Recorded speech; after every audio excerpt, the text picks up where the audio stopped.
Halo, selamat datang di video kami.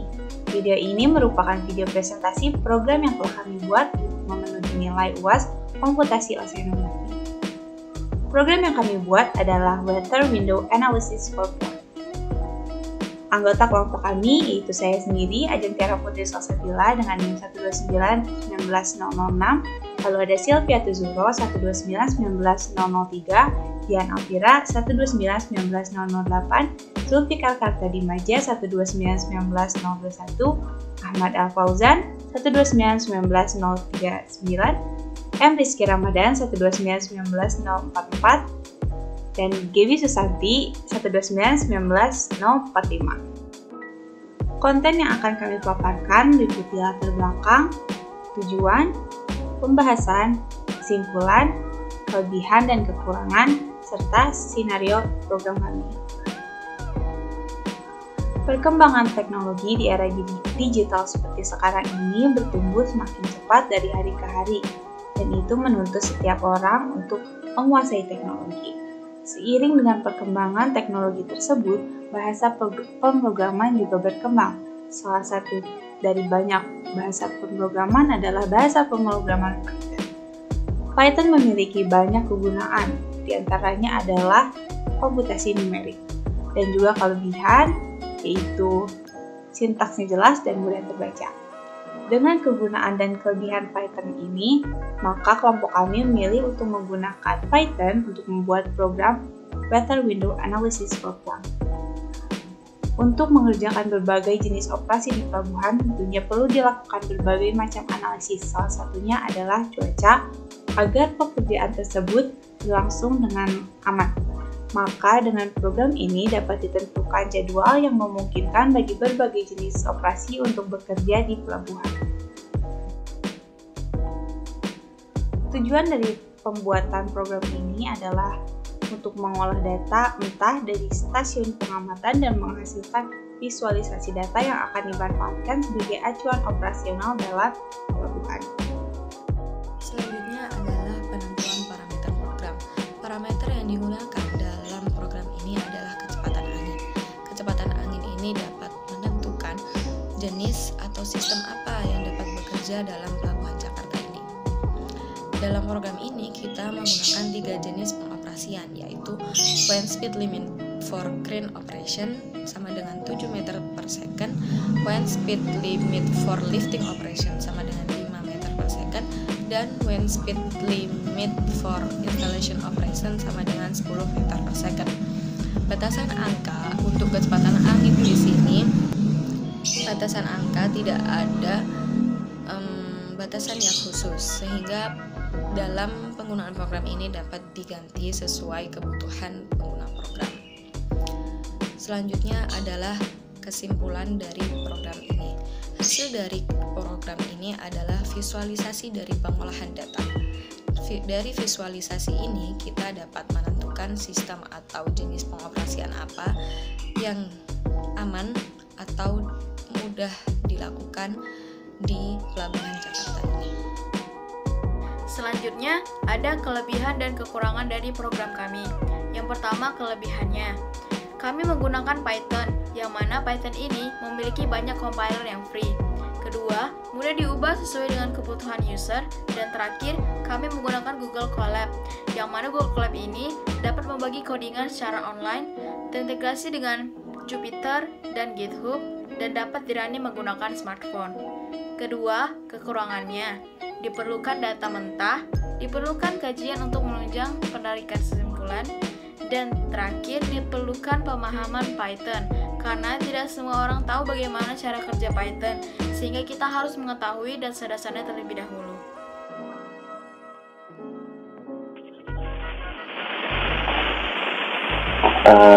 Jadi pertama, kenalin terlebih dahulu, aku Muhammad Rizky Ramadan akan melakukan hands-on pada aplikasi Python untuk menyusun data analisis.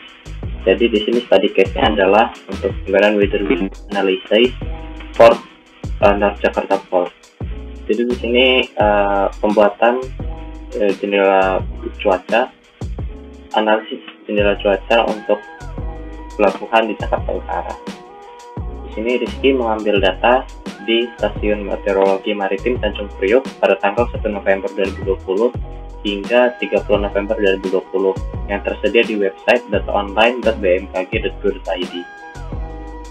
Pertama-tama, seperti biasa akan dilakukan import library pandas dengan cara mengetik import pandas, lalu menginisialisasi data. Data di sini Rizky simpan di dalam GitHub Rizky pribadi, lalu agar semuanya dapat mengakses secara remote tanpa ada perlu mendownload data Excel-nya lagi di komputer masing-masing. Di sini data Rizky inisialisasi dengan nama data. Lalu di sini set kolom tanggal sebagai date time, ya. Data itu diinisialisasi sebagai tanggal. Ini menunjukkan kalau data tanggal dengan format date, month, and year. Lalu di sini mengubah tanggal menjadi indeks. Setelahnya di sini merename data kolom supaya tingkat keterbacaan data semakin tinggi. Karena data yang di-download di BMKG itu memiliki inisialisasi nama yang berbeda ya dibandingkan bahasa yang kita dapat mengerti.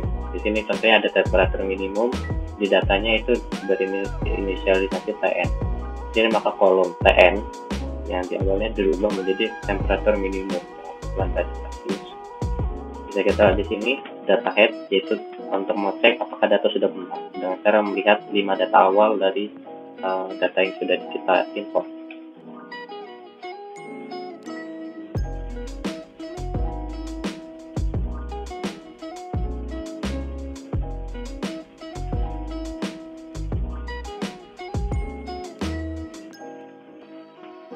Ya, sini kita bisa lihat ada 1, 2, 3, 4, 5, 6, 7, 8, 9, 1, 2, 3, 4, 5, 6, 7, 8, 9, 10. Ada 10 penilaian, ada temperatur minimum, maksimum, temperatur rata-rata, kelembaban rata-rata, curah hujan, lama penyinaran matahari dalam 10 jam, kecepatan angin maksimum, arah angin tertentu maksimum, kecepatan angin rata-rata, dan juga arah angin terbanyak dari tanggal 1 November hingga 5 November. Lalu di sini ada membuat statistical summary atau rangkuman dari data-data statistikalnya dengan cara dengan kode data.describe.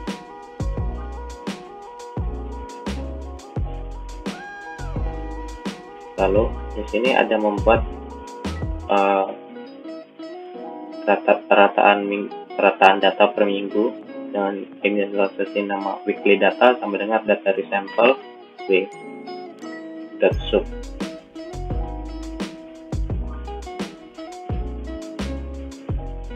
Untuk mengecek apakah ada data pencilan di dalam data tersebut, kita dapat memplot data data.plot dengan ukuran fixed size sama dengan 16,8. Seperti kita lihat di sini, setiap garis mewakili data-data yang tertentu ya, dan memiliki warna-warna yang berbeda. Bisa apabila kita lihat dari plot ini dapat dimaksudkan bahwa tidak ada pencilan di data ini. Jadi kita tidak perlu mengeluarkan atau mempertanyakan kembali pencilan apakah yang ada di dalam situ.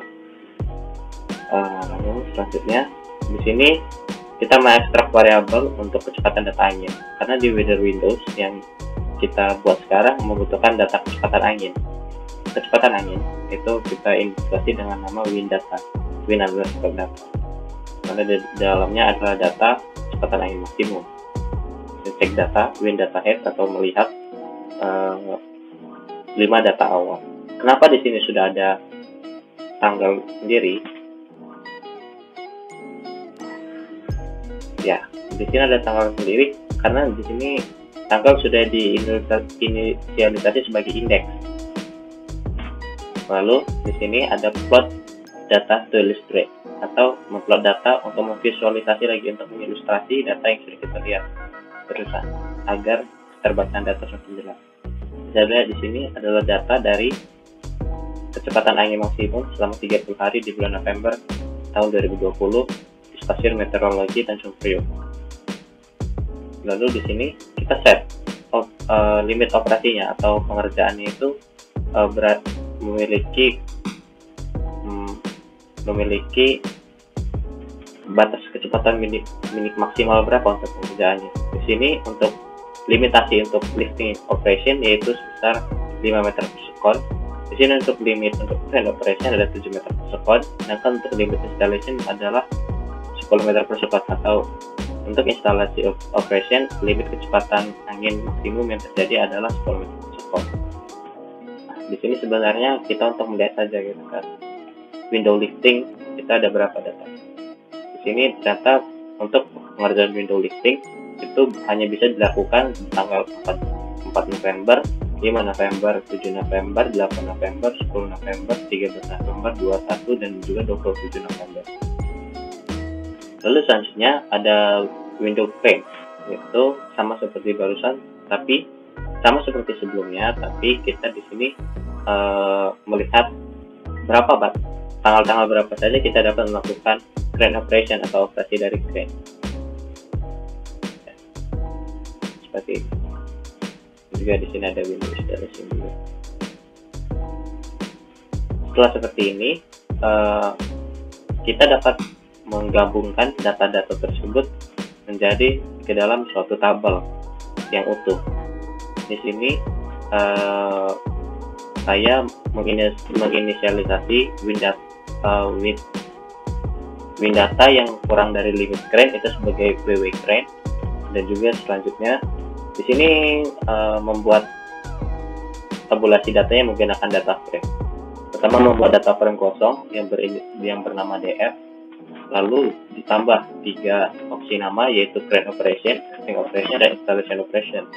Mengapa tidak menambahkan tabel tanggal? Karena sebelumnya tanggal sudah dibuat dalam indeks, jadi tanggal akan otomatis muncul. Lalu apa sih gunanya DF transpose? DF transpose adalah agar nama-nama yang ada di tabel dapat berputar. Sebelumnya akan diberi contoh tanpa menggunakan DF transpose terlebih dulu. Kan di sini kita beri DF. Akan hasilnya seperti ini dalam bentuk boolean. Apabila true, maka di tanggal tersebut diperbolehkan untuk melakukan operasi crane. Sedangkan apabila false, maka operasi yang dilakukan pada tanggal itu tidak dapat dilakukan. Nah, window weather yang betul adalah window weather yang benar adalah yang tanggalnya dari kiri ke kanan, sedangkan untuk operasi dari atas ke bawah. Makanya oleh karena itu diperlukan bentuk yang baru dengan cara mentranspose data frame ini.